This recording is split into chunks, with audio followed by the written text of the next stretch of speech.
Particular व्यक्ति के बारे में पढ़ रहे थे कि ये व्यक्ति, इसकी वाइफ, इसका बच्चा, अब स्टोरी रिवॉल्व करेगी इसकी सराउंडिंग। ठीक है, अब जो पढ़ेंगे हम उसमें एक व्यक्ति नहीं है, उसमें पूरे के पूरे गोत्र है।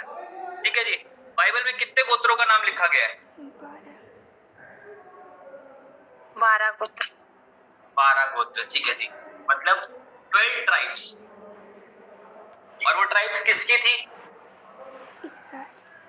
याकूब के पुत्रों के, जेकब, सन्स ऑफ जेकब। ठीक है, याकूब के कितने पुत्र थे या याकूब के कितने बच्चे थे? 13। बस एक लड़की थी। ठीक है, और कुछ? 12 ही बेटे थे। नहीं। ठीक है, बाइबल पढ़ो तो वहां पे अगर हम उत्पत्ति 37 का 35 पढ़े या 46 का 7 पढ़े तो वहां पे हम इस बात को पढ़ सकते हैं कि इसके और भी बच्चे थे, लेकिन वो साथ साथ होके रहे, तो एक को ही उन्होंने अपना अगुआ माना और उसके पीछे पीछे 2-3 भाई हो लिए। ठीक है, उनके नाम इतने ज्यादा बाइबल में मेंशन नहीं है। बाइबल में सिर्फ 13 बच्चों के नाम मेंशन है, जिसमें से 12 बच्चे ये, ठीक है जी, जो 12 लड़के थे वो, प्लस में एक लड़की हुई थी जिसका नाम था दीना। ठीक है, ये थी डॉटर, ये है सन्स और वो है डॉटर। ठीक है जी, जो 12 लड़के थे वो कहां से हुए? जो याकूब की 4 मतलब 2 बीवियां और उनकी 2 साइड वाइफ्स, जिसको हम कहते हैं कॉन्क्यूबाइन। ठीक है, वहां से हुए। नाम बताएगा कोई? उनका नाम क्या था? रेचल, बीला और ठीक है, अब हम बनाते हैं थोड़ा सा फैमिली चार्ट। आप लोग अपने घर में फैमिली चार्ट बनाते हो? मम्मी, पापा, बेटा, फिर उनके बच्चे, फिर उनके ये, फिर उनके नाती पोते, फिर उनके ये आ गए, उनके वो आ गए, उनके वो आ गए। रेचल और लिया। ठीक है, ये आ गई रेचल और ये आ गई लिया। ठीक है, याकूब की 2 बीवियां रेचल और लिया, दोनों के साथ साथ एक एक साइड वाइफ भी आई। ठीक है, जो रेचल के साथ थी उसका नाम था बिल्हा और जो लिया के साथ आई थी उसका नाम था जिल्पा। ठीक है जी, सबसे पहली जो संतान उत्पन्न हुई वो हुई थी लिया के, उसके बाद हुई रेचल के, फिर 2 संतानें लिया के, फिर लिया के, उसके बाद बिल्हा और जिल्पा के संतानें उत्पन्न होने लगी। किससे? याकूब से। लेकिन इन दोनों को कभी भी वाइफ वाला दर्जा नहीं दिया गया क्योंकि ऑफिशियल वाइफ नहीं थी। लेकिन इनसे जो पुत्र उत्पन्न हुए उनके फादर का नाम फिर भी जेकब ही रहा, क्योंकि उस टाइम पे ऐसा समझा जाता था कि अगर जिसके जितने ज्यादा बच्चे होंगे, जिसके जितनी ज्यादा वाइफ्स होंगी, वो ज्यादा प्रॉस्पर है। अभी हम एक संभाल लें वही बहुत बड़ी बात होती है, उस टाइम में 4-4 संभाल रहे थे तो हेड्स ऑफ टू देम, हम कुछ नहीं कह सकते। ठीक है जी, तो ये 4 बीवियां उनकी और चारों का उन्होंने ख्याल रखा और उनसे 12 पुत्र और 1 पुत्री उत्पन्न हुए। ठीक है जी, तो मैं उनके नाम आपको बता देता हूँ, उसके बाद हम बताएंगे कि कौन से किससे उत्पन्न हुए। ठीक है जी, चलिए।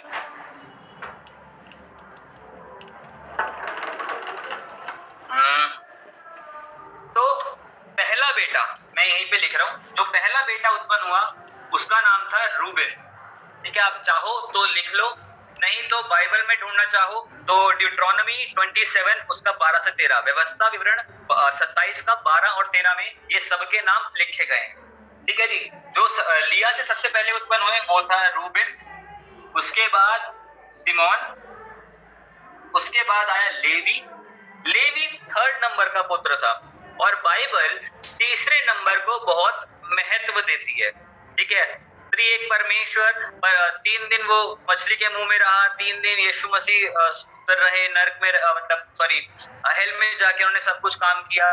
उन्होंने वो बोला कि 3 दिन बाद मैं आ दूंगा। 3 नंबर नंबर बहुत ही ज्यादा परमेश्वर से रिलेटेड है, ठीक है। तो जब तीसरे नंबर का बेटा उत्पन्न हुआ तो वही बेटा या वही गोत्र चुना गया जो परमेश्वर के मंदिर में सेवकाई कर सके या जो परमेश्वर के मंदिर की देखभाल को कर सके, ठीक है जी।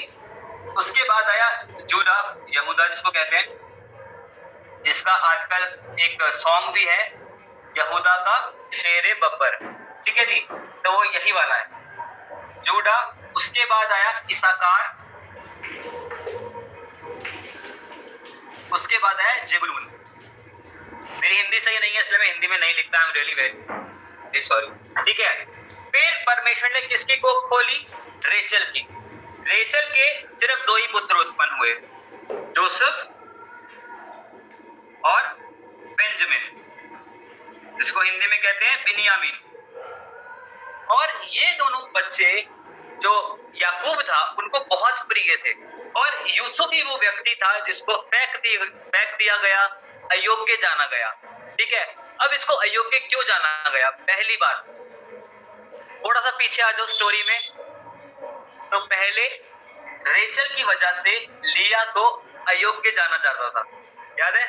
उसने बोला कि मेरे को तो रेचल से शादी करनी है, लिया से शादी नहीं करनी। धोखे से उसकी शादी लिया से कराई गई। लिया को अयोग्य जाना गया कि यार मैं तुझको पसंद नहीं करता, ठीक है शादी हो गई है तो मुझे तेरे साथ रहना पड़ेगा, लेकिन जो प्यार एक होना चाहिए वो मैं तुझसे नहीं कर सकता, ठीक है। लिया ने कुछ नहीं कहा, लेकिन फिर न्याय करने वाला परमेश्वर है।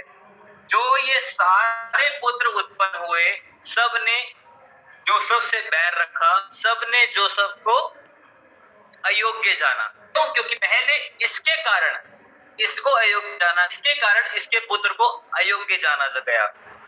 जैसे मैंने आपको पहले बताया था, आप कुछ भी काम करोगे कॉन्सिक्वेंसेस आपको भुगतने पड़ेंगे। पिछली क्लास में हमने सीखा था मेजर्स फॉर मेजर्स, नाप जिस नाप से तू नापेगा उसी नाप से तेरे लिए भी नापा जाएगा। सिंपल एज दैट, ये फॉर्मूला यहाँ पे लागू होता है, ठीक है जी। तो इनके सिर्फ ये 2 पुत्र थे, यूसुफ और बेन्यामीन। अब आ जाते हैं रेचल की कॉन्क्यूबाइन पे, वो थी बिल्हा। उसके हुए 2 पुत्र, दान और नप्ताली, ठीक है जी। अब बचे और 2, तो वो हुए जिल्पा थे, जो कि थे गाद और अशेर। 1 2 3 4 5 6 7 8 9 10 11 12, ठीक है जी। 12 गोत्रों के नाम ये लिखे गए। लेकिन आगे चल के एक गोत्र ऐसा था जो 2 में स्प्लिट हो गया था, पता है आपको? अभी इसमें मनुष्य का नाम नहीं है, लेकिन आगे चल के एक नाम मनुष्य का भी जुड़ता है, पता है आपको ये बात? बाइबल पढ़ो तो बाइबल में लिखा हुआ है, ठीक है। अगर हम रेवलेशन 7 में पढ़ेंगे तो रेवलेशन 7 में भी ये 12 नाम लिखे गए, इनमें से एक नाम गायब है और उसकी जगह मनुष्य का नाम लिखा गया है, ठीक है जी। तो जो मनुष्य आया था, पहली बात जो ये यूसुफ था, ठीक है, इसने अपने नाम को हटा के स्प्लिट कर दिया था और वो 2 नाम बन गए थे, इफ्राइम और मनसे, ठीक है जी। तो आगे चल के आप पूछोगे यार यहाँ पर तो वो नाम है नहीं, आगे चल के बाइबल भी वो बता रही है, आप भी बता रहे हो। तो पहले आपको क्लियर कर दूं कि यूसुफ के 2 बेटे हुए, इफ्राइम और मनशे, इसीलिए जो उनका वंश था, जो गोत्र थे, वो इफ्राइम और मनशे का गोत्र कहलाया गया, यूसुफ का कोई गोत्र नहीं कहलाया गया, ठीक है जी। बाकी सबके बेटे हुए, आगे वंश बढ़े, लेकिन वो इन्हीं के नामों पे आगे आगे चलते गए। सिर्फ एक यूसुफ था जिसका वंश हटा दिया गया क्योंकि उसके फादर को लगा कि अब यूसुफ मर चुका है। लेकिन जब बाद में वो रिकनसाइल हुए, वो लोग मिले, तब तक इसके 2 बच्चे हो चुके थे, इफ्राइम और मनसे, और वो ही फिर उनके गोत्र के कहलाए। तो इस हिसाब से कितने पुत्र हो गए? 13 14 12 तो ना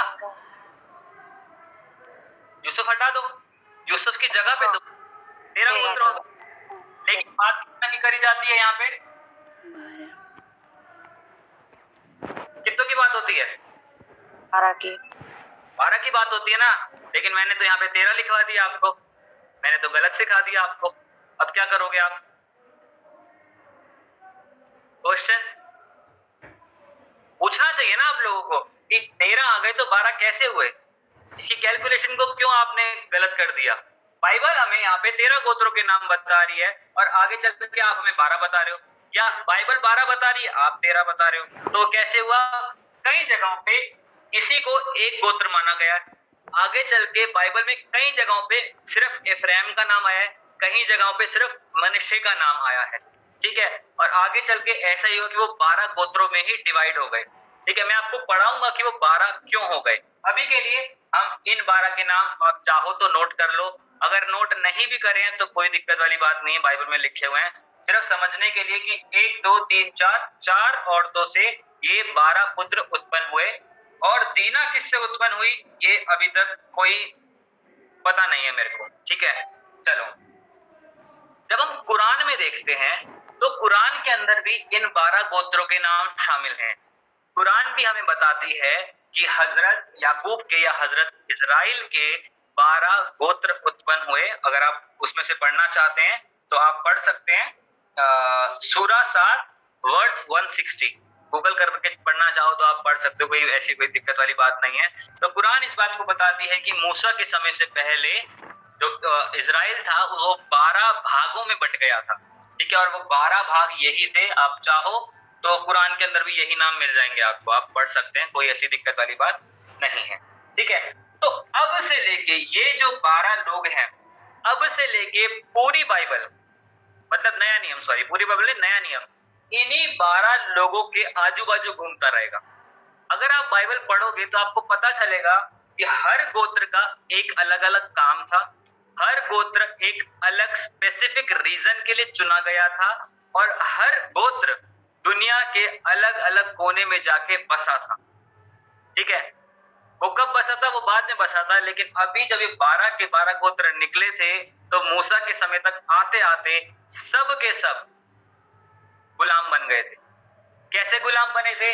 यूसुफ की कहानी जब हम पढ़ेंगे तो यूसुफ जब राजा बना तो इतने ज्यादा लोग फैल गए कि वहां के लोगों को लगा कि यार इतने फैल गए हैं, ये तो हमें मार डालेंगे, हम जिंदा नहीं रह पाएंगे, इसीलिए अब हम इनको बंदी बना लेते हैं। फिर उन्हें बंदी बनाया, फिर वो आगे कहानी फिरौन वाली कहानी शुरू होती है वहां से, ठीक है। लिख लिया आप लोगों ने सब? मिटा दूं? आप लोगों को समझ में आ रहा है या थोड़ा ऊपर से जा रहा है? ये प्रचार वाली क्लास नहीं है, ये टीचिंग वाली क्लास है।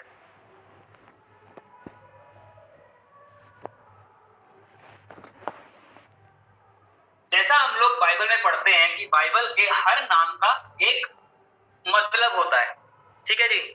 तो जो ये 12 गोत्र हैं इनके नाम का भी कुछ मतलब होना बहुत जरूरी है, और जहां जहां पे एक लंबी लिस्ट आती है नामों की, उनके मतलबों को जब हम इकट्ठा करते हैं तो एक प्रोफेसी बनती है। सबको पता है ये बात, हम पहले भी पढ़ चुके हैं।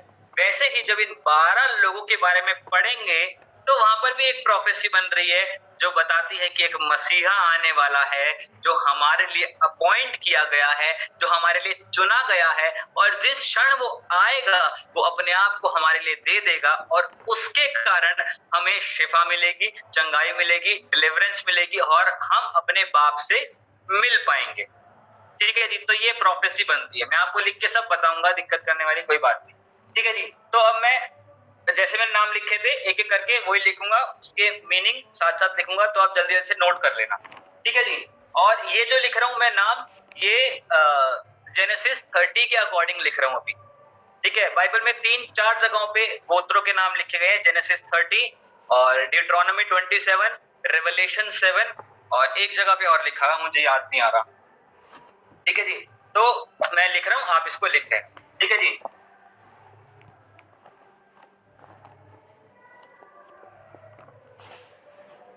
दिख रहा है आपको?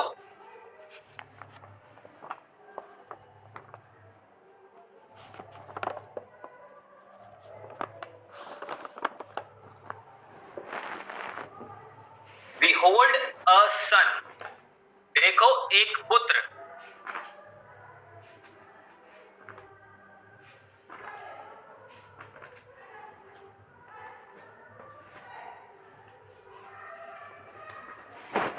साइमन का मतलब हियरिंग, सुनना, लेवी मतलब ज्वाइन, जोड़ने वाला या जॉइंट किया गया। जूड़ा, प्रेज, स्तुति, आराधना, महिमा, दान, जजमेंट,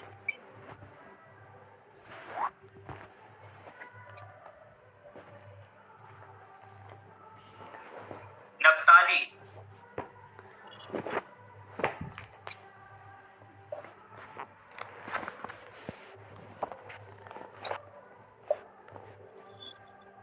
रेसलिंग, कुश्ती लड़ना, मल्लयुद्ध करना या लड़ाकू एग्रेसिव। ठीक है, रेसलिंग। नप्ताली का मतलब रेसलिंग।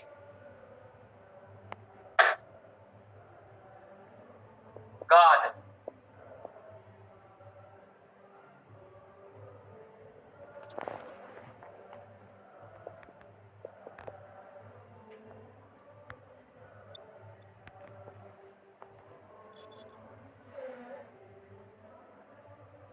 गाद का मतलब होता है ट्रू या कंपनी। जैसे अगर हम 26 जनवरी की परेड देखते हैं तो उसमें छोटे छोटे करके लोग अलग अलग हिस्सों में बट के आते हैं। ठीक है, कोई 40 के वो जोड़ा होता है, कोई 56 का होता है, तो ऐसे ऐसे करके जो एक छोटी सी बटालियन बनती है, जो लोगों का झुंड होता है, वो होता है गाद। मतलब गाद का मतलब होता है लोगों का झुंड। ठीक है, लिख लिया आप लोगों ने? चलो अब इसके बारे में पढ़ते हैं, फिर उसके बाद हम बाकी के 5 लिख देंगे। ठीक है जी, चलो। रूबेन का मतलब होता है बिहोल्ड अ सन, मतलब देखो एक पुत्र, या देखो एक पुत्र, जो दिखाता है किसको? स्वयं यीशु मसीह को, कि देखो एक पुत्र है जिसका नाम है यीशु मसीह। और बाइबल में जब भी किसी पुत्र की बात की गई है तो वो कहीं ना कहीं जुड़ जाड़ के, कहीं ना कहीं इनडायरेक्टली डायरेक्टली वो यीशु मसीह को ही पॉइंट करता है। ठीक है जी। साइमन का मतलब होता है हियरिंग, आप लोगों को क्या सुनाते हो? हियरिंग मतलब सुनना। ठीक है, आप लोगों को क्या सुनाते हो, या आपने क्या सुना जिसको सुन के आप परमेश्वर में आए? सुसमाचार पहले, गवाहियां, तीसरा प्रचार। लेकिन सबसे पहले क्या सुना आपने? सुसमाचार। कोई आपके पास आया, आपको बताया कि यीशु मसीह एक ऐसा खुदा है जिसने आपके लिए जान दी और वो आपसे बेहद प्यार करता है। यही सुना आपने? या किसी ने बोला मैं बीमार थी, मैंने प्रार्थना कराई यीशु मसीह के नाम से और मैं चंगी हो गई? गवाही। सीधा जाके तो किसी ने आपको ये नहीं बोला अंत का दिन निकट है, जल्दी यीशु मसीह में आ जाओ नहीं तो मर जाओगे। ऐसा तो किसी ने नहीं बोला, है ना? गवाही या सुसमाचार, ये 2 चीजें जो एक मसीह की जिंदगी में बहुत अहमियत रखती है, दूसरों को सुनाने के लिए भी और खुद सुनने के लिए भी। विश्वास सुनने से, सुनना क्या? मसीह का वचन। मसीह का वचन क्या है? गॉस्पेल, सुसमाचार। जब हम उसे सुनेंगे तो हमारी जिंदगी में और विश्वास उत्तेजित होगा और विश्वासी हम लोग बन पाएंगे। तीसरी बात, लेवी। लेवी का मतलब जॉइंट। जॉइंट का मतलब होता है, ठीक है, जॉइंट, जॉइंट का मतलब होता है जोड़ना। जब हमने कुछ सुना, किसके बारे में? इस पुत्र के बारे में जब हमने सुना, तो जो रिश्ता हम लोगों का उस खुदा से टूटा हुआ था वो क्या हो गया? फिर से ज्वाइन हो गया, वो फिर से मिल गया। और सबसे बड़ी बात, लेवी लोग क्या करते हैं? लेवी लोगों का काम यही होता है कि लोगों की फरियाद सुन के परमेश्वर को सुनाना, परमेश्वर की सुन के लोगों को बताना, परमेश्वर के साथ लोगों का रिश्ता जोड़ना। ठीक है, समझ में आ रहा है आप लोगों को? नामों के मतलब थोड़े थोड़े, ठीक है। तो लेवी का मतलब ज्वाइंट, मतलब परमेश्वर के साथ लोगों के रिश्ते को जोड़ना, या फिर वो स्पिरिट्स, वो आत्मा है जो परमेश्वर के राज्य में से निकल रही थी या जो परमेश्वर के राज्य में ढीली पड़ रही थी, उनको फिर से वापस परमेश्वर के साथ जोड़ना। ठीक है, अब बात करते हैं जूडा। जूडा मतलब प्रेज। प्रेज मतलब आराधना। आराधना का मतलब क्या होता है? चलो मैं आपसे क्वेश्चन करता हूं, आराधना का मतलब क्या होता है? अब प्लीज मुझे ये जवाब मत देना कि हम चर्च में जाते हैं आराधना करते हैं, ये जवाब मत देना। आराधना क्या होती है? आराधना मतलब प्रभु की स्तुति करना, प्रभु के नाम को ऊंचा उठाना और प्रभु की महिमा करना। छोटे वर्ड में बोले करना।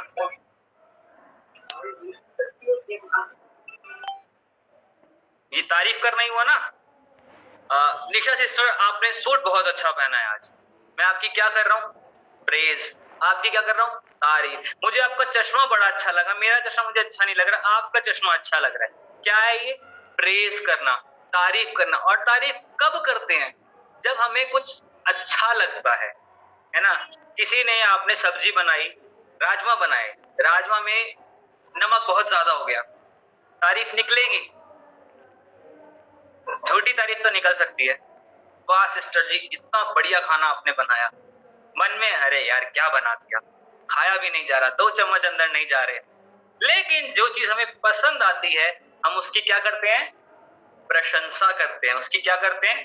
तारीफ करते हैं। और यहाँ पे इस बात को लिखा है कि जब परमेश्वर के बारे में या यीशु मसीह के बारे में हमने सुना, यीशु मसीह के बारे में सुनने के बाद जब उसने हमें पिता से मिलाया, तो ये बात हमें बहुत अच्छी लगी कि अब हमारा रिश्ता पिता से मिल चुका है, और इसलिए अब हम उसकी क्या करेंगे? तारीफ करेंगे। आप लोग गाना गाते हो, तारीफ करने से